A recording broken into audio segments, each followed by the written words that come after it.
এটা ছোটোবেলায় বেশি আরও এনজয় করতাম। যখন আমরা ছোট ছিলাম, আমরা বড় হয়েছি, তখন এই দিনটাকে ঘিরে বা এই উৎসবটাকে ঘিরে দেখা যেত যে 2-1 দিন আগে থেকে আমরা ঘুড়ি বানানোর একটা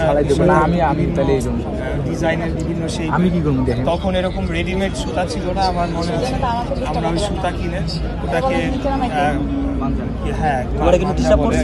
মার দিয়ে এবং আরো কিছু কাচের গুঁড়া দিয়ে সেটাকে ভেজানো হতো, এবং আমাদের বাসার যে উঠান ছিল সেখানে আমরা এটাকে 2টা গাছের মাঝখানে আমরা বেঁধে রাখতাম, যাতে এটা 2 দিন লাগতো বা 1 দিন লাগতো শুকানোর জন্য।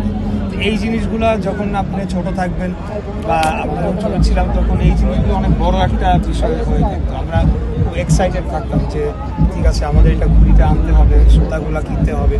তো ইট ওয়াজ ফান লাইক দ্যাট।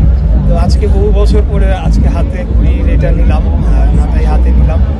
তার থেকে ইম্পর্টেন্ট হচ্ছে যে আজকে এই উৎসবটিকে কেন্দ্র করে যে সংগঠনটি আজকে অনুষ্ঠানের আয়োজন করেছে, DUSAC, Dhaka university students association Dhaka.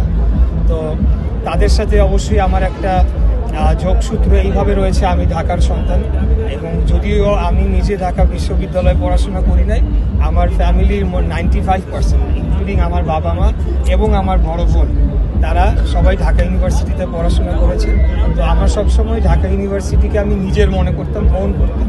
তো আপনারা জানেন যে গত 16টি বছর আমরা আসলে একটা আন্দোলনের মধ্যে ছিলাম, যুদ্ধের মধ্যে ছিলাম এক প্রকার, এবং প্রত্যেকটি ক্যাম্পাসে এই ছাত্রলীগ নামধারী সন্ত্রাসীরা, যাদেরকে এখন আপনার নিষিদ্ধ করা হয়েছে, সেই নিষিদ্ধ সংগঠনের সন্ত্রাসীরা তারা নানাবিধ অপকর্ম করত এবং তারা এক প্রকার ত্রাসের রাজত্ব সৃষ্টি করেছিল।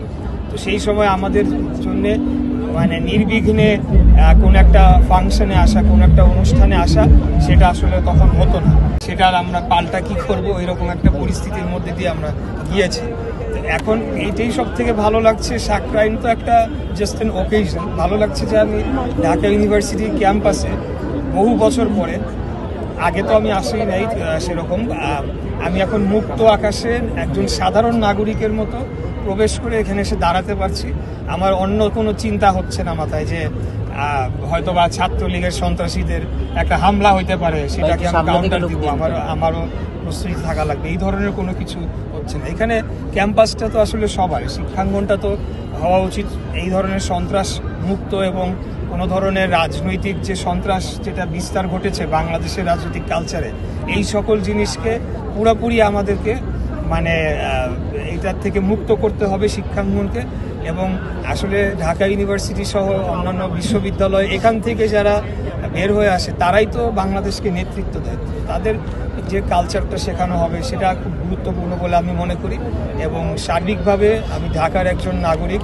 আপনারা জানেন যে ঢাকা দক্ষিণ সিটি কর্পোরেশন থেকে আমি মেয়র পদে নির্বাচন করেছিলাম বিএনপির মনোনীত প্রার্থী হিসেবে। তখনও আমি এসেছিলাম আমার একদিন ক্যাম্পেনে, তখন আমি ওখানকার তৎকালীন ভিসি যিনি ছিলেন সবার সাথে কথা বলে গিয়েছিলাম। এরপরেই ফার্স্ট আমার এইভাবে আসা।